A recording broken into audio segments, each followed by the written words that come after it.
Post ചെയ്യണമെന്നുള്ളൊരു ഉദ്ദേശത്തോടു കൂടി എടുത്ത വീഡിയോ അല്ലാത്തത് കൊണ്ട് തന്നെ മേക്കിംഗ് വീഡിയോ ഒന്നുമില്ല കേട്ടോ. ആർക്കെങ്കിലും ഉപകാരപ്പെടുവാണെങ്കിൽ അതോ ഈ പച്ചക്കറിയൊക്കെ ഇഷ്ടപ്പെടുന്ന ആൾക്കാർക്കാണെങ്കിൽ നല്ലതല്ലേ എന്ന് കരുതി ഒന്ന് പോസ്റ്റ് ചെയ്യാണ് കേട്ടോ. നമ്മുടെ സദ്യയിലെ വമ്പനായ അവിയലിനോട് സാമ്യം തോന്നുമെങ്കിലും ഇത് രാജ്യ ട്രാൻസ്ഫോർമേഷൻ നടത്തിയെടുത്ത ഒരു കറിയാണ്. അതുകൊണ്ട് രണ്ടാളെയും തമ്മിൽ താരതമ്യം ചെയ്യേണ്ട കേട്ടോ, അത് പിന്നെ ഒരു പ്രശ്നമാവും.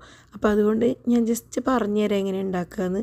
കയ്യിലുള്ള എല്ലാ പച്ചക്കറികളും പിന്നെ വെട്ടിക്കൂട്ടിയിട്ട് ഒരിത്തിരി ഉപ്പും മഞ്ഞൾപ്പൊടിയും വെളിച്ചെണ്ണയും കൂടെ ഫ്രൈ പാനിലാക്കി അതിലേക്ക് ഈ പച്ചക്കറി ഇട്ട് കൊടുത്തൊന്ന് ഇളക്കി ഒന്ന് ലോ ഫ്ലെയിമിലിട്ടിട്ട് അടച്ചു വയ്ക്കുക.